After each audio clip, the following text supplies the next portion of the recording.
ತುಂಬ ಅದ್ಭುತವಾಗಿ ಟೀಕಾಕೃತ್ಪಾದರ ಕೃತಿಯನ್ನು, ಟೀಕಾಕೃತ್ಪಾದರ ಸ್ತೋತ್ರವನ್ನು ಕೃತಿಯ ರೂಪದಲ್ಲಿ ವಿಜಯದಾಸರು ಕೊಂಡಾಡಿದ್ದಾರೆ.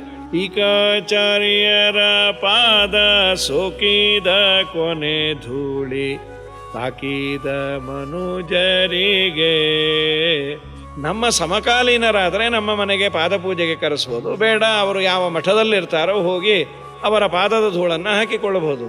ಟೀಕಾಕೃತ್ಪಾದರು ಯಾವುದೋ ಕಾಲದಲ್ಲಿದ್ದರು, ನಾವೆಲ್ಲೋ ಇದ್ದೇವೆ, ಅವರ ಪಾದ ಧೂಳನ್ನು ನಾನು ಹಾಕಿಕೊಳ್ಳೋದು ಹೇಗೆ, ಅವನಿಗಾಗುವ ಲಾಭ ಏನು ಅಂದಾಗ ಏನಿಲ್ಲ, ನಮ್ಮ ವಿಜೇಂದ್ರ ಸ್ವಾಮಿಗಳು ಇದಕ್ಕೆ ಪರಿಹಾರವನ್ನು ಹೇಳಿದರು. ಶ್ರೀ ಗುರುಭ್ಯೋ ನಮಃ. ಹರಿ ಓಂ.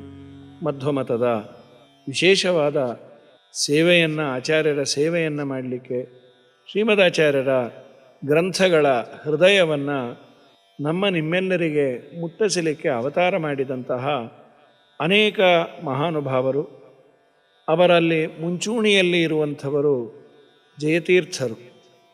ಪ್ರಾಯ ಮಾಧ್ವ ಸಂಪ್ರದಾಯದಲ್ಲಿ ಜಯತೀರ್ಥರು ಅಂತ ಹೇಳಿದಾಗ ನಮಗೆ ಅರ್ಥ ಆಗೋದಕ್ಕಿಂತ ಟೀಕಾಚಾರ್ಯರು ಅಂದರೆ ಚೆನ್ನಾಗಿ ಅರ್ಥ ಆಗತ್ತೆ. ಸಾಮಾನ್ಯ ಕನ್ನಡದಲ್ಲಿ ಟೀಕೆ ಅಂದರೆ ಇನ್ನೊಬ್ಬ ಮಾಡಿದ್ದೆಲ್ಲವನ್ನೂ ನಾವು ತಿರಸ್ಕಾರ ಭಾವನೆಯಿಂದ ಅದರ ಬಗ್ಗೆ ಕಾಮೆಂಟ್ ಮಾಡೋದು ಅಂತ. ಇಲ್ಲಿ ಹಾಗಲ್ಲ.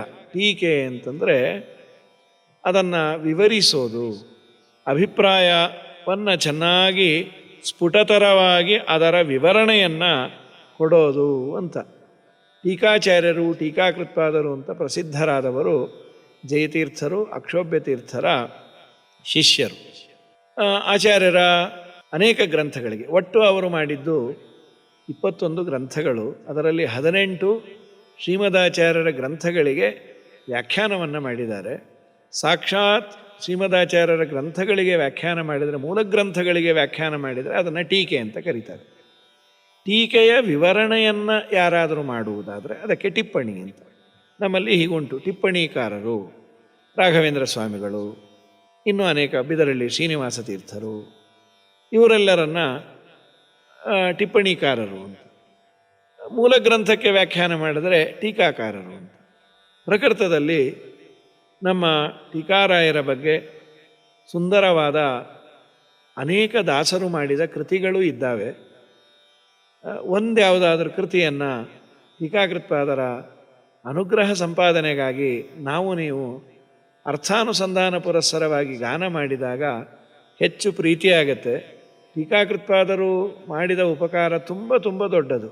ಶ್ರೀಮದ್ ಆನಂದತೀರ್ಥ ಭಗವತ್ಪಾದರ ಹೃದಯದ ಅಂತರಾಳವನ್ನು, ಅವರ ಅಭಿಪ್ರಾಯವನ್ನು ಬಿಡಿಸಿ ಬಿಡಿಸಿ ಬಿಡಿಸಿ ತಿಳಿಸಿ ಮತ್ತೆ ಅಸ್ಯ ಅಯಂ ಅಭಿಪ್ರಾಯ ಅಂತ ಮತ್ತೆ ಬರೀತಾರೆ. ತುಂಬ ಅದ್ಭುತ ಅದು. ಪ್ರಕೃತದಲ್ಲಿ ಒಂದು ನಮ್ಮ ವಿಜಯದಾಸರ ಕೃತಿ, ಅದನ್ನು ನೋಡುವ. ಟೀಕಾಚಾರ್ಯರ ಪಾದ ಸೋಕಿದ ಕೊನೆ ಧೂಳಿ ತಾಕೀದ ಮನುಜರಿಗೆ. ಕಾಕು ಬುದ್ಧಿಗಳೆಲ್ಲ ಪರಿಹಾರವಾಗುವವೋ, ಬೇಕಾದ ಪದವಿಯ ಕೊಡುವನು ಶ್ರೀಹರಿ. ಟೀಕಾಚಾರ್ಯರ ಪಾದ ಸೋಕಿದ ಕೊನೆ ಧೂಳಿ ತಾಕೀದ ಮನುಜರಿಗೆ. ತುಂಬ ಅದ್ಭುತವಾಗಿ ಟೀಕಾಕೃತ್ಪಾದರ ಕೃತಿಯನ್ನು, ಟೀಕಾಕೃತ್ಪಾದರ ಸ್ತೋತ್ರವನ್ನು ಕೃತಿಯ ರೂಪದಲ್ಲಿ ವಿಜಯದಾಸರು ಕೊಂಡಾಡಿದ್ದಾರೆ. ಅವರಂದರು, ಟೀಕಾಚಾರ್ಯರ ಪಾದದ ಧೂಳನ್ನು ನೀನು ಧಾರಣೆ ಮಾಡು. ನಮ್ಮ ಸಮಕಾಲೀನರಾದರೆ ನಮ್ಮ ಮನೆಗೆ ಪಾದಪೂಜೆಗೆ ಕರೆಸ್ಬೋದು, ಬೇಡ ಅವರು ಯಾವ ಮಠದಲ್ಲಿರ್ತಾರೋ ಹೋಗಿ ಅವರ ಪಾದದ ಧೂಳನ್ನು ಹಾಕಿಕೊಳ್ಳಬಹುದು. ಟೀಕಾಕೃತ್ಪಾದರು ಯಾವುದೋ ಕಾಲದಲ್ಲಿದ್ದರು, ನಾವೆಲ್ಲೋ ಇದ್ದೇವೆ, ಅವರ ಪಾದ ಧೂಳನ್ನು ನಾನು ಹಾಕಿಕೊಳ್ಳೋದು ಹೇಗೆ, ಇದು ಸಾಧ್ಯವಾ? ಅದಕ್ಕೆ ಹೇಳಿದರು, ಏನು ಯೋಚನೆ ಮಾಡಬೇಡ. ನಮ್ಮ ಶ್ರೀಮದಾಚಾರ್ಯರ ಸೂತ್ರಭಾಷ್ಯದ ಬಗ್ಗೆ ಒಂದು ಮಾತನ್ನು ಹೇಳ್ತಾರೆ, ರೂಪಮನ್ಯಧಿವ ಧನ್ಯಮಾತ್ಮನಃ. ಆಚಾರ್ಯರ ಗ್ರಂಥ ಅಂದರೆ ಶ್ರೀಮದಾಚಾರ್ಯರ ಪ್ರತಿರೂಪವಂತೆ. ಹಾಗೆ ಟೀಕಾರಾಯರು ಅವರು ವೃಂದಾವನದಲ್ಲಿ ಇವತ್ತು ಸನ್ನಿಹಿತರಾಗಿದ್ದಾರೆ, ನಮ್ಮ ಎದುರಿಗೆ ಓಡಾಡ್ತಾ ಇಲ್ಲ. ಅಥವಾ ಅಂಥ ಜ್ಞಾನಿಗಳು ನಾವಲ್ಲ. ಅವರು ಎಷ್ಟೋ ಬಾರಿ ಕಾಗಿಣಿ ನದಿ ಸ್ನಾನಕ್ಕೆ ಹೋದದ್ದು ಬಂದದ್ದು, ಅಲ್ಲಿದ್ದ ಹಿರಿಯರಿಗೆ ಈಗೊಂದು 50-60 ವರ್ಷದ ಕೆಳಗೆ ಸೂಚನೆ ಆದದ್ದು ಉಂಟು. ನೀನು ಅಡ್ಡ ಮಲಗಬೇಡ, ನಾನು ದಿನ ಸ್ನಾನಕ್ಕೆ ಹೋಗಬೇಕಾಗತ್ತೆ ಅಂತ. ಇದು ಅನೇಕ ಜನ ಜ್ಞಾನಿಗಳ ಬಗ್ಗೆ ನಾವು ಕೇಳಿದ್ದೇವೆ. ಇರಲಿ. ಹಾಗಾದರೆ ಟೀಕಾರಾಯರ ಪಾದದ ಧೂಳನ್ನು ಹಾಕಿಕೊಳ್ಳೋದು ಅಂದ್ರೆ ಏನು? ಏನಿಲ್ಲ, ನಮ್ಮ ವಿಜಯೇಂದ್ರ ಸ್ವಾಮಿಗಳು ಇದಕ್ಕೆ ಪರಿಹಾರವನ್ನು ಹೇಳಿದ್ರು. ಟೀಕಾರಾಯರ ಮಾತು ಅಂದರೆ ಅದು ಕಾಮಧೇನು, ಅದು ಟೀಕಾರಾಯರು. ಯಸ್ಯ ವಾಕ್ ಕಾಮಧೇನುರ್ನಃ. ಸಾಮಾನ್ಯ ವ್ಯಕ್ತಿಯನ್ನು ಕಾಮಧೇನು ಕಲ್ಪವೃಕ್ಷ ಅಂತೇವೆ ನಾವು, ಆದರೆ ಟೀಕಾರಾಯರ ಮಾತೇ ನಮಗೆ ಕಲ್ಪವೃಕ್ಷ ಕಾಮಧೇನು. ರಾಘವೇಂದ್ರ ಸ್ವಾಮಿಗಳ ಬಗ್ಗೆ ಹೇಳ್ತಾ, ಪೂಜ್ಯಾಯ ರಾಘವೇಂದ್ರಾಯ ಸತ್ಯಧರ್ಮರತಾಯ ಚ ಭಜತಾಂ ಕಲ್ಪವೃಕ್ಷಾಯ ನಮತಾಂ ಕಾಮಧೇನವೇ ಅಂತ ರಾಘವೇಂದ್ರ ಸ್ವಾಮಿಗಳನ್ನು ಹೇಳಿದ್ರೆ, ಟೀಕಾಕೃತ್ಪಾದರ ಮಾತಿದೆಯಲ್ಲ, ಅವರ ಸುಧಾದಿ ಗ್ರಂಥಗಳು, ಅದು ನಮಗೆ ಕಾಮಧೇನು. ಅದನ್ನು ಒಂದೆರಡು ಅಕ್ಷರ ನೀನು ತಲೆಯಲ್ಲಿ ಹಾಕಿಕೊಂಡ್ರೆ ಧೂಳನ್ನು ತಲೆ ಮೇಲೆ ಹಾಕ್ಕೊಳ್ತೆ. ಈ ಟೀಕಾಕೃತ್ಪಾದರ ಮಾತನ್ನು ನಿನ್ನ ತಲೆ ಒಳಗೆ ಹಾಕಿಕೋ. ಅದು ಟೀಕಾರಾಯರ ಪಾದಕ್ಕೆ ಹತ್ತಿದಂತಹ ಧೂಳನ್ನು ಹಾಕಿಕೊಂಡದ್ದಕ್ಕಿನ್ನ ಇನ್ನೂ ದೊಡ್ಡದು. ಅದನ್ನೇ ಅಂತಾರೆ ಟೀಕಾಚಾರ್ಯರ ಪಾದ ಸೋಕಿದ, ಅವರ ಪಾದಕ್ಕೆ ಸೋಕಿದ ಕೊನೆಯ ಧೂಳು. ಪಾದದ ಕೊನೆಗೆ ಸೋಕಿದ ಧೂಳನ್ನು ಯಾವ ಮನುಷ್ಯ ತಾಕಿರ್ತಾನೆ, ಅದನ್ನು ಸೇವಿಸಿರ್ತಾನೆ, ಅವನಿಗಾಗುವ ಲಾಭ ಏನು ಅಂದಾಗ, ಅದು ಅನೇಕ ಪಾಠಾಂತರಗಳಿದೆ ಈ ಪದ್ಯಕ್ಕೆ. ಒಂದು ಪಾಠದಲ್ಲಿ ಹೇಳೋದು ಏನು, ಕಾಕು ಬುದ್ಧಿಗಳೆಲ್ಲ ಪರಿಹಾರವಾಗುವುದು. ಅವನಿಗೆ ದುರ್ಬುದ್ಧಿಗಳೆಲ್ಲ ಹೋಗಿಬಿಡತ್ತೆ, ಒಳ್ಳೆ ಸುಬುದ್ಧಿ ಬರುತ್ತೆ, ಬೇಕಾದ ಪದವಿಯ ಕೊಡುವನು. ಭಗವಂತನನ್ನು ನಾವು ಬೇಡೋದು ಸುಖ ಮಾತ್ರ ಇರಲಿ, ದುಃಖ ಬೇಡ. ಸುಖಮೇವ ಮೇ ಸ್ಯಾತ್ ಸದಾ ದುಃಖಂ ಮನಾಕಪಿ ಮಾಭೂತ್. ಅಂದರೆ ಭಗವಂತನ ಮನೆ ಮೋಕ್ಷ, ಅದು ಬೇಕಾದ ಪದವಿ, ಅದನ್ನು ದೇವರು ಕೊಡ್ತಾನೆ ಅಂತ. ಮತ್ತೊಂದು ಪಾಠದಲ್ಲಿ ಕೊನೆ ಧೂಳಿ ತಾಕಿದ ಮನುಜರಿಗೆ ಕಾಕು ಗೋಳಿಸುವ ಅನೇಕ ಪಾಪಂಗಳ, ಅವನನ್ನು ಕಾಕು ಕಡಿಮೆಯನ್ನಾಗಿ ಮಾಡುವ ಅನೇಕ ಪಾಪಗಳು. ನಾವು ಇವತ್ತು ತುಂಬ ಜೀವನದಲ್ಲಿ ಕೆಳಮಟ್ಟದಲ್ಲಿ ಇರಲಿಕ್ಕೆ ಕಾರಣ ಏನು ಅಂದರೆ ನಮ್ಮ ಪಾಪಗಳು. ಆ ಪಾಪಗಳು ಹೋಗಬೇಕು ಅಂದರೆ ದೊಡ್ಡವರ ಪಾದಧೂಳು ನನಗೆ ಬಡಿಬೇಕಂತೆ, ದೊಡ್ಡವರ ಪಾದಧೂಳಿನಿಂದ ನಾನು ಮಜ್ಜನವನ್ನು ಮಾಡಬೇಕಂತೆ. ಆಗ ಮಾತ್ರ ಅನೇಕ ಪಾಪಗಳ ಬೀಕಿ ಬಿಸಾಡೋದು, ಅದೆಲ್ಲವನ್ನ ನಮ್ಮಿಂದ ದೂರ ಮಾಡಿ ನಮ್ಮನ್ನು ಶುದ್ಧವನ್ನಾಗಿ ಮಾಡುವಂತಹ ಒಂದು ಒಳ್ಳೆ ಡಿಟರ್ಜೆಂಟು ದೊಡ್ಡವರ ಪಾದಧೂಳು, ಅದರಲ್ಲೂ ಟೀಕಾಕೃತ್ಪಾದರ ಪಾದಧೂಳು ಅಂತ. ಇನ್ನು ನುಡಿಗಳಲ್ಲಿ, ಇದು ಪಲ್ಲವಿ ಅನುಪಲ್ಲವಿ ಆಯಿತು. ನುಡಿಗಳಲ್ಲಿ ಸಾಮಾನ್ಯವಾಗಿ ನಾವು ಕೇಳೋದು ಶ್ರೀಮಧ್ವ ಮತದುಗ್ಧಾಬ್ಧಿ ಚಂದ್ರ. ಮಧ್ವ ಮತವೆಂಬ ದೊಡ್ಡ ಸಮುದ್ರ, ಅಲ್ಲಿ ಉದಿಸಿದ ಅನೇಕ ಚಂದ್ರರು, ಅದರಲ್ಲಿ ದೊಡ್ಡ ಮೊದಲನೇ ಚಂದ್ರ ಯಾರು ಅಂದರೆ ನಮ್ಮ ಟೀಕಾಕೃತ್ಪಾದರು. ಮಧ್ವಮತವೆಂಬೋ ದುಗ್ಧಾಬ್ಧಿಯೋಡು ಉದ್ಭವಿಸಿದ ಚಂದ್ರನೋ. ನೀವು ಉದ್ಭವಿಸಿದಂತಹ ಒಂದು ಚಂದ್ರ, ಹುಣ್ಣಿಮೆಯ ಚಂದ್ರ. ಹುಟ್ಟಿದ ಸ್ಥಳ ಯಾವುದು ಅಂದರೆ ಮಧ್ವಮತವೆಂಬ ಸಮುದ್ರ. ಆ ಸಮುದ್ರದಲ್ಲಿ ಉದಯಿಸಿದಂತಹ ಒಂದು ಚಂದ್ರರಿದ್ದಂತೆ. ಸಾಮಾನ್ಯವಾಗಿ ಚಂದ್ರ ಒಳ್ಳೆ ಬೆಳದಿಂಗಳನ್ನು ಕೊಡ್ತಾನೆ. ಯಾವುದದು ಕತ್ತಲು? ಅಜ್ಞಾನವೆಂಬ ಕತ್ತಲು. ಭಗವಂತನ ಬಗ್ಗೆ ಸರಿಯಾದ ತಿಳುವಳಿಕೆಯನ್ನು ನೀಡದಂತಹ ಒಂದು ಅವಸ್ಥೆ. ಅನೇಕ ಮತಗಳ ಅಧ್ಯಯನಾದಿಗಳಿಂದ ಅಜ್ಞಾನ ಬಂದಾಗ ಸುಜ್ಞಾನದ ಬೆಳಕಿನತ್ತ ಕೊಂಡೊಯ್ಯುವಂತಹ ಒಬ್ಬ ಗುರುಗಳು ಬೇಕು, ಒಂದು ಗ್ರಂಥ ಬೇಕು, ಒಬ್ಬ ಉಪದೇಶಕರು ಬೇಕು. ಅದನ್ನು ಮಾಡಿದವರು ಟೀಕಾಕೃತ್ಪಾದರು. ಯಾಕೆಂದರೆ ಮಧ್ವಾಚಾರ್ಯರ ಅವತಾರದ ಮುಂಚೆ ಇದೇ ಪ್ರಾರ್ಥನೆಯನ್ನು ಮಾಡ್ತಾರೆ. ವಿಜ್ಞಾನ ಭಾನುಮತಿ ಕಾಲ ಬಲೇನ ಲೀನೆ. ವಿಜ್ಞಾನವೆಂಬ ಸೂರ್ಯ ಅಸ್ತಂಗತನಾಗಿದ್ದಾನೆ, ಅಜ್ಞಾನವೆಂಬ ಕತ್ತಲು ಕವಿದಿದೆ. ಈ ಅಜ್ಞಾನವೆಂಬ ಕತ್ತಲನ್ನು ದೂರ ಓಡಿಸಿ ಸುಜ್ಞಾನದ ಬೆಳಕನ್ನು ನೀಡುವಂಥವರು ಒಬ್ಬರು ಬೇಕಾಗಿದೆ ಅಂದಾಗ ಮಧ್ವರು ಅವತಾರ ಮಾಡಿದರು. ಮಧ್ವರ ಮಾತು ನಮಗೆ ಅರ್ಥ ಆಗದೇ ಇದ್ದಾಗ ಅನೇಕ ವಾದಗಳು, ವೇದಗಳ ಮೇಲೆ, ವೇದದ ಅರ್ಥ ನಿರ್ಣಯವನ್ನು ಮಾಡುವ ಬ್ರಹ್ಮಸೂತ್ರಗಳ ಮೇಲೆ ಅವರಿಗೆ ಅವರವರ ಸಿದ್ಧಾಂತದ ಪ್ರಕಾರ ಅರ್ಥವನ್ನು ಮಾಡಿದಾಗ ಈ ಅರ್ಥಗಳು ಸರಿಯಿಲ್ಲ ಅಂತ 21 ಭಾಷ್ಯವನ್ನು ಆಚಾರ್ಯರು ನಿರಾಕರಣೆ ಮಾಡಿ ಏಕವಿಂಶತಿ ಕುಭಾಷ್ಯ ದೂಷಕಂ 22ನೇ ಭಾಷ್ಯವನ್ನು ಬರೆದವರು ಶ್ರೀಮದ್ ಆನಂದತೀರ್ಥ ಭಗವತ್ಪಾದಾಚಾರ್ಯರು. ಅಂತೆ ಸಿದ್ಧಸ್ತು ಸಿದ್ಧಾಂತಃ ಅಂತ ವಾದಿರಾಜ ಸ್ವಾಮಿಗಳು ಎದೆತಟ್ಟಿ ಹೇಳ್ತಾರೆ. ಹಾಗೆ ಟೀಕಾಕೃತ್ಪಾದರು ಏನು ಮಾಡಿದರು, ಆ ಮಧ್ವಾಚಾರ್ಯರ ಭಾಷ್ಯಗಳಿಗೆ ಟೀಕೆಯನ್ನು ಬರೆದು ತತ್ವ ಪ್ರಕಾಶಿಕ, ಆ ಅಜ್ಞಾನದ ಮನೆಯಲ್ಲಿ ಇದ್ದ ನಮಗೆ ಜ್ಞಾನದ ಬೆಳಕನ್ನು ಕೊಟ್ಟಂತಹ ಮಹಾನುಭಾವರು ನೀವು ಅಂತ.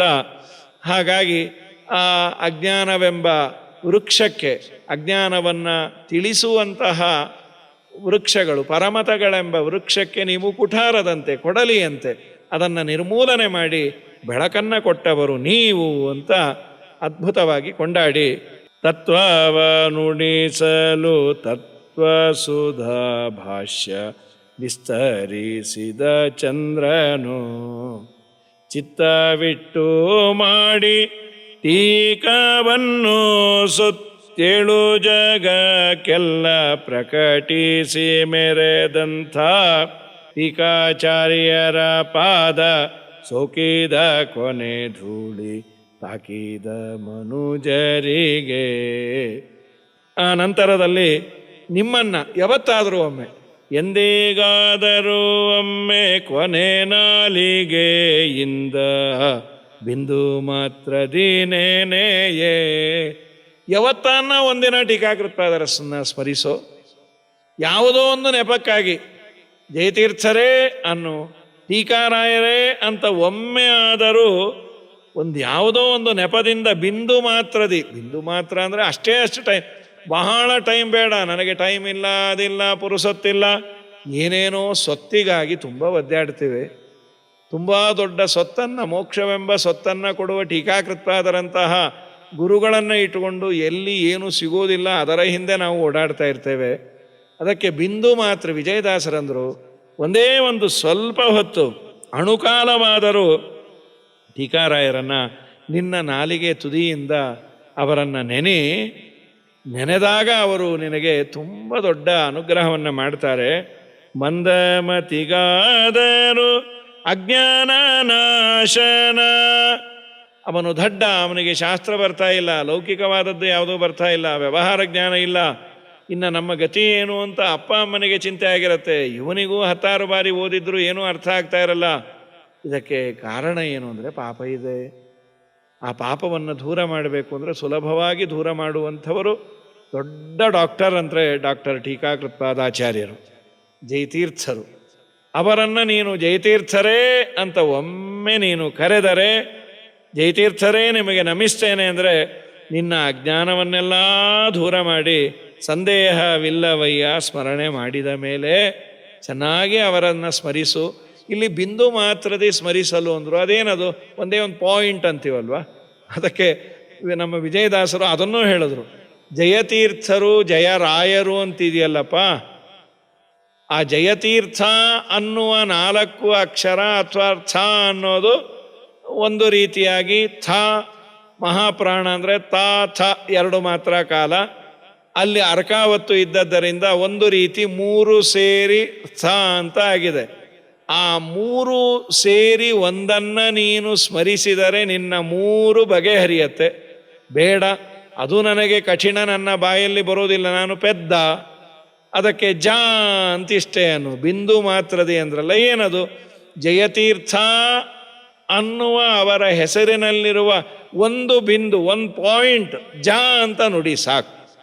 ಜಾಯೆಂದು ನುಡಿಯಲು ಜಯಶೀಲನಾಗುವ. ಆದರೆ ನಿನ್ನ ಉದ್ದೇಶ ಜಯತೀರ್ಥರನ್ನು ಕರಿಬೇಕು ಅನ್ನುವ ಜಾ ಅಂತಿರಬೇಕು. ಯಾಕೆಂದರೆ ಸಾಮಾನ್ಯವಾಗಿ ನಾವು ಹಿಂದಿ ಮಾತಾಡೋರು ಜಾ ಅಂತಿರ್ತೇವೆ, ಉದರ ಜಾ ಇದರ ಜಾ, ಅದಾಗುವುದಿಲ್ಲ. ಜಯತೀರ್ಥರೇ ಅಂತ ನಾನು ಕರಿಬೇಕಾದ್ರೆ ನನಗೆ ಜಾ ಅಂತ ಮಾತ್ರ ಉಚ್ಚರಿಸಲಿಕ್ಕೆ ಆಯಿತು, ಅಷ್ಟನ್ನೇ ಅನ್ನು. ಜಾಯೆಂದು ನುಡಿಯಲು ಜಯಶೀಲನಾಗುವ. ಜಾ ಅಂದರೆ ನಿನ್ನೆಲ್ಲ ಕೆಲಸಗಳು ಜಯವಾಗುವಂತೆ ಮಾಡ್ತಾರೆ. ನಂತರದಲ್ಲಿ ಇಷ್ಟೇ ಸಾಕ, ಯಾ ಅಂತ ಅನ್ಬಿಡು. ಯಾಕೆ? ಯಾ ಎಂದು ನುಡಿಯಲು ಯಮನಂಜುವ. ಯಾ ಅಂದರೆ ಯಮಧರ್ಮರಾಜ. ಯಾಕೆ? ಜಯತೀರ್ಥರ ಸ್ಮರಣೆಯನ್ನು ಮಾಡಿದ್ದಾನೆ, ಇವನನ್ನು ನಮ್ಮ ಮನೆಗೆ ಕರೆದುಕೊಂಡು ಬರಬಾರದು. ಯಾಕೆ ಅಂತಂದರೆ ಜಯತೀರ್ಥರು ಬಹಳ ದೊಡ್ಡವರು, ಭಗವಂತನನ್ನು ತಿಳಿಸಿಕೊಟ್ಟವರು. ಅಂಥ ಜ್ಞಾನಿಗಳ ಸ್ಮರಣೆಯನ್ನು ಮಾಡಿದಾಗ ಮುಟ್ಟಬಾರದಂತೆ. ಯಮಧರ್ಮರಾಜನೇ ಷಟ್ಟಸ್ಕಂದ ಭಾಗವತದಲ್ಲಿ ಹೇಳಿದ ಒಂದು ಪದ್ಯ ಇದೆ. ಯಾರನ್ನು ಕರೆದುಕೊಂಡು ಬರಬೇಕು, ಯಾರನ್ನು ಬಿಡಬೇಕು ಅಂದರೆ ದೇವರ ಆರಾಧನೆ ಮಾಡಿದವ್ರು ಸುದ್ದಿ ಇದೆ, ಅದು ಆಮೇಲಿಂದು. ದೇವರ ಆರಾಧನೆ ಮಾಡಿದ ಜ್ಞಾನಿಗಳ ಪಾದಕಮಲಗಳನ್ನು ಯಾರು ಆಶ್ರಯಿಸಿರ್ತಾನೆ, ತಾನ್ ಆನಯಧ್ವಂ ಅಸತೋ ಮುಕುಂದ ಪಾದಾರವಿಂದ ಮಕರಂದ ರಸಾತ್ ಅಜಸ್ರಂ. ಮುಕುಂದನ ಪಾದಾರವಿಂದಗಳಲ್ಲಿರುವ ಮಕರಂದವನ್ನು ಆಸ್ವಾದನೆ ಮಾಡುವ ಈ ಜಯತೀರ್ಥಾದಿ ಮುನಿಗಳ ಪಾದಕಮಲವನ್ನು ಸ್ಮರಣೆಯನ್ನು ಯಾರು ಮಾಡಿರ್ತಾನೆ ಅವನು ಸುದ್ದಿಗೆ ಹೋಗಬೇಡಿ. ತಾನಾನಯಧ್ವಮಸತೋ ವಿಮುಖಾನ್ಮುಕುಂದ ಪಾದಾರವಿಂದ ಮಕರಂದ ರಸಾತಜಸ್ರಂ ನಿಷ್ಕಿಂಚನೈ ಪರಮಹಂಸಕುಲೈರಸಗ್ನೈ ಜುಷ್ಟಾದ್ಗ್ರಹೇ ನಿರಯವರ್ತ್ಮನಿ ಬದ್ಧತೃಷ್ಣಾನ್ ಅಂತ ಭಾಗವತದ ಷಷ್ಠಸ್ಕಂದದ ಮಾತು. ಆದರೆ ಯಾರು ಜ್ಞಾನಿಗಳ ಸೇವೆಯನ್ನು ಮಾಡೋದಿಲ್ಲ ಅವರು ನಮ್ಮ ರೂಟಲ್ಲೇ ಬರ್ತಿರ್ತಾರೆ. ಅವರನ್ನು ಬಿಡಬೇಡ್ರಿ, ಅವರು ಬದ್ಧತೃಷ್ಣರು, ಬಯಕೆಗಳಿಂದ ಬದ್ಧರು, ಅದು ಬೇಕು ಇದು ಬೇಕು ಅಂತಿರ್ತಾರೆ. ಜಯತೀರ್ಥರು ಬೇಕು ಅಂದಿರೋದಿಲ್ಲ, ಆದ್ದರಿಂದ ಅವರು ಜಯಶೀಲರಾಗೋದಿಲ್ಲ. ನೀನು ಜ ಅನ್ನೋ ಜಯಶೀಲನಾಗ್ತಿ, ಯಾ ಅನ್ನೋ ಯಮಧರ್ಮರಾಜನ ಕಾಟ ನಿನಗೆ ತಪ್ಪತ್ತೆ. ಮುಂದೆ ತೀರ್ಥ ಅದಕ್ಕೆ ಹೇಳಿದ್ರು, ತೀಯಂದು ನುಡಿಯನು ತಿಮಿರ ಪಾತಕ ಹಾನಿ. ಎಲ್ಲ ಪಾಪಗಳು ನಿನಗೆ ಕತ್ತಲಂತೆ, ನಿನ್ನನ್ನು ಒಂದು ರೀತಿಯಾಗಿ ಕತ್ತಲ ಕೋಣೆಯಲ್ಲಿ ಕೂಡುವಂತೆ. ಹೇಳ್ತೀವಲ್ಲ, ನನಗೇನು ತೋಚುತ್ತಾ ಇಲ್ಲ, ನನ್ನ ಜೀವನದಲ್ಲಿ ಯಾವತ್ತನ್ನ ಬೆಳಕು ಬರುತ್ತೋ ಏನೋ. ಎಲ್ಲ ಜಯತೀರ್ಥರ ಸ್ಮರಣೆ ಮಾಡಿದರೆ ತಿಮಿರ ಪಾತಕ ಹಾನಿ. ಇನ್ನು ಆ ಜೀವನದಲ್ಲಿ ಒಂದು ರೀತಿಯಾಗಿ ಕತ್ತಲಲ್ಲಿ ಬದುಕೋದ್ರ ಬದಲು ಬೆಳಕು ಮೂಡಬೇಕು. ಅದಕ್ಕೆ ಪ್ರತಿಬಂಧಕವಾದ ಪಾಪಗಳೆಲ್ಲ ಹೋಗಿಬಿಡತ್ತೆ. ಸ್ಥ ಜಯತೀರ್ಥ ಆ ಕಡೆಯ ಅಕ್ಷರವನ್ನು ಉಚ್ಚಾರಣೆ ಮಾಡಿದಾಗ ತಾಪತ್ರಯ ಪರಿಹಾರ, ಆಧ್ಯಾತ್ಮಿಕ, ಆದಿದೈವಿಕ, ಆದಿಭೌತಿಕ ತ್ರಿವಿಧ ತಾಪಗಳು, ನಮಗೆ ದೇಹಕ್ಕೆ ಸಂಬಂಧಪಟ್ಟ ರೋಗ ರುಜಿನಗಳು ಬರೋದಿಲ್ಲ ಜಯತೀರ್ಥರ ಅನುಗ್ರಹದಿಂದ. ಇನ್ಯಾವುದೋ ನವಗ್ರಹಗಳು ನನ್ನ ಜಾತಕದಲ್ಲಿ ಈ ದೇವತೆ ಸರಿ ಇಲ್ಲ, ಆ ದೇವತೆ ಸರಿ ಇಲ್ಲ, ಆದಿದೈವಗಳಿಂದ ಆದಿಭೌತಿಕವಾದದ್ದು ಮಳೆಯೋ ಗುಡುಗೋ ಇನ್ನೇನೇನೋ ವಿಚಿತ್ರವಾದದ್ದು ಪ್ರಕೃತಿಯಲ್ಲಿ ವೈಪರೀತ್ಯಗಳಿಂದ ಆಗುವಂತಹ ಸಮಸ್ಯೆಗಳು, ಈ ಯಾವ ಸಮಸ್ಯೆಗಳೂ ಇಲ್ಲದಂತೆ ನಿನ್ನನ್ನು ಜಯತೀರ್ಥರು ರಕ್ಷಣೆ ಮಾಡ್ತಾರೆ. ನೀ ಏನು ಅವ್ರಿಗೆ ಮಾಡಿದೆ? ಬಂಗಾರದ ರಥ ಮಾಡಿದ್ಯಾ? ಬಂಗಾರದ ಕವಚ ಮಾಡಿಸ್ದ್ಯಾ?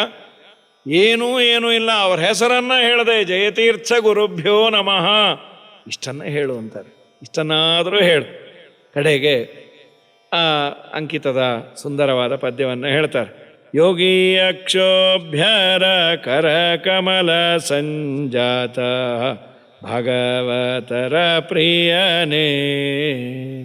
ಯೋಗಿಗಳು ಸದಾ ಭಗವಂತನನ್ನು ಚಿಂತನೆ ಮಾಡೋದೇ ಉದ್ಯೋಗವನ್ನಾಗಿ ಇಟ್ಟುಕೊಂಡ ಅಕ್ಷೋಭ್ಯ ತೀರ್ಥರ ಕರಕಮಲ ಸಂಜಾತ.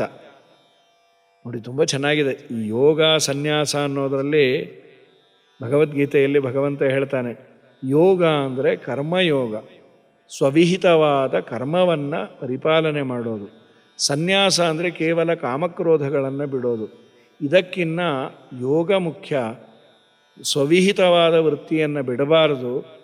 ಇದೆರಡೂ ನಿಶ್ರೇಯಸಕರ ಉಭವು. ಅದು ಬೇರೆ ಅಲ್ಲ, ಇದು ಬೇರೆ ಅಲ್ಲ. ತಿಳುವಳಿಕೆ ಇಲ್ಲದ ಹಂತದಲ್ಲಿ ವಿಭಾಗ ಮಾಡಿಬಿಡ್ತಾರೆ ಅಂತ. ಆದರೆ ಯೋಗಿಗಳು, ಅಕ್ಷೋಭ್ಯ ತೀರ್ಥರು ಅದ್ಭುತವಾಗಿ ಆ ಗುರುಗಳಿಂದ ಬಂದಂತಹ ಪಾಠ ಪ್ರವಚನವನ್ನು ಚೆನ್ನಾಗಿ ಮಾಡ್ತಾ, ಸಾಮ್ರಾಜ್ಯವನ್ನು, ವೇದಾಂತ ಸಾಮ್ರಾಜ್ಯವನ್ನು ಚೆನ್ನಾಗಿ ಪರಿಪಾಲನೆ ಮಾಡ್ತಾ, ಇವರಿಗೆ ರಾಮದೇವರು ಸೂಚನೆ ಮಾಡಿದ್ದಕ್ಕೆ ಆಶ್ರಮ ಕೊಟ್ಟರು.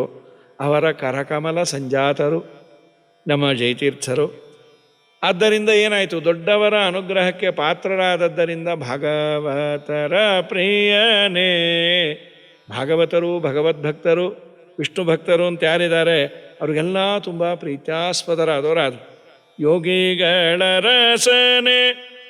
ಯೋಗಿಗಳು ಅಂತ ಮುಂದೆ ಬಂದಂತಹ ಲಕ್ಷ್ಮೀನಾರಾಯಣ ಯೋಗಿಗಳು, ಶ್ರೀಪಾದರಾಜರು, ಸ್ವಯಂ ಟೀಕಾಕೃತ್ಪಾದರ ಶಿಷ್ಯರು, ವಿದ್ಯಾಧಿರಾಜರು, ಮುಂದೆ ಬಂದಂತಹ ಎಲ್ಲ ಮಹಾನುಭಾವರು, ವ್ಯಾಸರಾಜರು, ಆದಿರಾಜರು, ರಾಘವೇಂದ್ರ ಸ್ವಾಮಿಗಳು, ರಘುತ್ತಮರು, ಸತ್ಯಬೋಧರು, ಅದ್ಯಾಪಿ ಪೀಠದಲ್ಲಿ ವಿರಾಜಮಾನರಾದಂತಹ ಎಲ್ಲ ಮಹಾಮಹಿಮರು ಇವತ್ತು ಸುಧಾದಿ ಗ್ರಂಥಗಳ ಪಾಠವನ್ನು ಹೇಳಿ ಮಂಗಲ ಮಾಡಿದ್ದೇವೆ ಅಂದರೆ ಅವರು ಸನ್ಯಾಸಿಗಳಾದದ್ದಕ್ಕೆ ಸಾರ್ಥಕ ಅನ್ನುವ ಭಾವನೆಯನ್ನು ಇಟ್ಟುಕೊಂಡಿದ್ದಾರೆ. ಅಂದರೆ ಯೋಗಿಗಳ ರಸನೆ ಮಳಕೇಡ ನಿವಾಸ ಕಾಗಿಣಿ ತಟವಾಸ ವಿಜಯ ವಿಠ್ಠಲ ದಾಸ.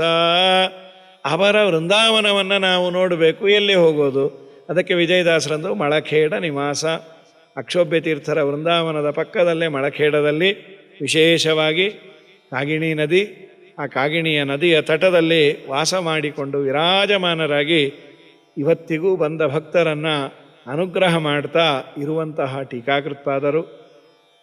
ಅವರ ಅನುಗ್ರಹ ಆಶೀರ್ವಾದ ನಮಗೆ ಆಗಬೇಕು ಅಂದರೆ ವಿಜಯದಾಸರು ಹೇಳಿದಂತೆ ಮೊದಲು ಅವರ ಹೆಸರನ್ನು ಉಚ್ಚಾರಣೆ ಮಾಡುವ, ಆಮೇಲೆ ಅವರಿಂದ ರಚಿತವಾದ ಗ್ರಂಥಗಳನ್ನು ಅಧ್ಯಯನ ಮಾಡುವ ಭಾಗ್ಯವನ್ನು ಅಸ್ಮಿನ್ ಜನ್ಮನಿ ಯಾವದಾಯುರಖಿಲಾಂ ವಿಜ್ಞಾನ್ ನಿವಾರ್ಯ ದಿಶೇತ್. ಈ ಜನ್ಮದಲ್ಲೇ ನನಗೆ ಅಧ್ಯಯನಕ್ಕೆ ಬರುವ ಎಲ್ಲ ವಿಘ್ನಗಳನ್ನು ದೂರ ಮಾಡಿ ನನ್ನನ್ನು ಉದ್ಧಾರ ಮಾಡಿರಿ ಅಂತ ನಾವು ನೀವು ಬೇಡುವ. ಅವರ ಅನುಗ್ರಹ ಇತ್ತು ಅಂದರೆ ವಿಶೇಷವಾಗಿ ಕಾಗಿಣಿ ನದಿಯಲ್ಲಿ ಸ್ನಾನ ಮಾಡಿ ಜಯತೀರ್ಥರ ಸೇವೆಯನ್ನು ಮಾಡಿದರೆ ಅವರು ಎಲ್ಲ ಅಭೀಷ್ಟಗಳನ್ನು ಕೊಟ್ಟಿದ್ದು ಉಂಟು. ಅದರ ಬಗ್ಗೆ ಗುರ್ಜಾಲಾಚಾರ್ಯರು ಅಂತ ಬಹಳ ಸುಂದರವಾಗಿ ಒಂದು 8 ಪದ್ಯಗಳನ್ನು ಮಾಡಿ ಹೇಳ್ತಾರೆ. ಯೋವ ದೀನಮನ ಅನನ್ಯ ಶರಣ ಭಕ್ತ್ಯ ಅಲಸಹ. ಅವರು ಪಾಪ ಅಲ್ಲಿದ್ದವರು ಏನೂ ಹೆಚ್ಚು ಅಧ್ಯಯನ ಮಾಡಿರಲಿಲ್ಲ. ಆ ಪ್ರಾಂತಕ್ಕೆ ಯಾವುದೋ ಒಬ್ಬ ವಿದ್ವಾಂಸ ಬಂದು ವಾಕ್ಯಾರ್ಥ ಮಾಡಿ ಅಂದಾಗ ನನಗದು ಬರೋದಿಲ್ಲ, ಹಾಗಾದರೆ ರಾಜ ಅಂದ ಊರು ಬಿಟ್ಟು ಹೋಗಿ. ಅಯ್ಯೋ ಊರು ಬಿಡೋದು ಹೇಗೆ, ನಾನೊಂದು ವಾರ ಬಿಟ್ಟು ತಯಾರು ಮಾಡಿಕೊಂಡು ಬರ್ತೇನೆ ಅಂತ ಟೀಕಾಕೃತ್ಪಾದರ ಸೇವೆಯನ್ನು ಮಾಡಿದಾಗ ವೃಂದಾವನದಿಂದ 2 ಕಾಳು ಮಂತ್ರಾಖ್ಯತೆ ಇವರ ತಲೆ ಮೇಲೆ. ಅದು ಎಲ್ಲಿ ಕೈಯೇ ಬಂತೋ ಏನೋ, ನೀನು ಹೋಗಿ ಬಾ, ಇವತ್ತು ವಾಕ್ಯಾರ್ಥವನ್ನು ಮಾಡು. ವಾಕ್ಯಾರ್ಥ ಮಾಡಿದಾಗ ಎದುರಾಳಿಗಳಂದರು ಇವರಿಗೆ ಊಟಕ್ಕೆ ಬಿಟ್ಟರೆ ಬೇರೆ ಅದಕ್ಕೆ ಬಾಯಿ ಬಿಡ್ಲಿಕ್ಕೆ ಬರೋದಿಲ್ಲ. ಆಮೇಲೆ ಕೇಳಿದ್ರು, ಅವತ್ತು ನೀವು ಒಬ್ಬರೇ ಬಂದಿದ್ರಿ, ಇವತ್ತು ಹಿನ್ನೆಲೆ ಗಾಯಕರನ್ನು ಯಾರನ್ನೋ ಕಟ್ಕೊಂಡ್ಬಂದಿದ್ರಿ, ಹೇಗಿದ್ರು ಅವರು? ಅವರ ತಲೆಯ ಮೇಲೆ ಒಂದು ಸರ್ಪ ಇದ್ದಾಗಿತ್ತು. ನೀನೇ ಪುಣ್ಯಾತ್ಮಪ್ಪ, ಅವರೇ ನಮ್ಮ ಗುರುಗಳು ಟೀಕಾರಾಯರು ಅಂಥೇಳಿ ಅವರು ಗುರ್ಜಾಲಾಚಾರ್ಯರು ಅನ್ನೋರು ಕೊಂಡಾಡಿದ್ದರಂತೆ. ಹಾಗಾಗಿ ಇವತ್ತಿಗೂ ಯೋವ ದೀನಮನ, ದೈನ್ಯತೆಯಿಂದ ಕೂಡಿದ ನಮ್ಮಂಥವರು ಹೋಗಿ ಪ್ರಾರ್ಥನೆ ಮಾಡಿದರು ಟೀಕಾಕೃತ್ಪಾದರು ನಮಗೆ ಜ್ಞಾನದ ದೀಪದ ಬೆಳಕನ್ನು ಹಚ್ಚಿ ಆ ದಾರಿಯನ್ನು ತೋರಿಸ್ತಾರೆ. ಅಂತಹ ಕಾಗಿಣಿ ತಟವಾಸ ಮಳಖೇಡ ನಿವಾಸರಾದಂಥ ಟೀಕಾಕೃತ್ಪಾದರ ಅನುಗ್ರಹ ನಮ್ಮ ನಿಮ್ಮ ಮೇಲೆ ವಿಶೇಷವಾಗಿ ಆಗಲಿ ಅಂತ ಪ್ರಾರ್ಥನೆಯನ್ನು ಮಾಡ್ತಾ, ಈ ಒಂದು ವಿಶೇಷವಾಗಿ ಸೇವೆಯನ್ನು ಸಲ್ಲಿಸಿದಂತಹ ನಮ್ಮ ನಿಮ್ಮ ಮನೆಯವರೆಗೂ ಟೀಕಾಕೃತ್ಪಾದರ ಮಹಿಮಾಮೃತ ಹರಿದು ಬರುವಂತೆ ಮಾಡಿದ ಶ್ರೀ ರವಿ ನರಸಿಂಗರಾವ್ ಮತ್ತು ಕುಟುಂಬ ಅವರಿಗೂ, ಹಾಗೂ ಇದನ್ನು ನಮ್ಮ ಮನೆಯವರೆಗೂ ಹರಿಸಿದಂತಹ ಜ್ಞಾನಗಮ್ಯದ ಆ ಒಂದು ವಾಹಿನಿಗೂ ವಿಶೇಷವಾದ ಅಭಿನಂದನೆಗಳನ್ನು. ರವಿ ನರಸಿಂಗರಾವ್ ಕುಟುಂಬಕ್ಕೆ ಭಗವಂತ ಟೀಕಾಕೃತ್ಪಾದರ ಅಂತರ್ಯಾಮಿಯಾದ ಭಗವಂತ ಜ್ಞಾನಭಕ್ತಿ ವೈರಾಗ್ಯಾದಿಗಳನ್ನು ಕೊಟ್ಟು ಕಾಪಾಡಲಿ. ಹರಯೇ ನಮಃ. ಶ್ರೀಕೃಷ್ಣಾರ್ಪಣಮಸ್ತು.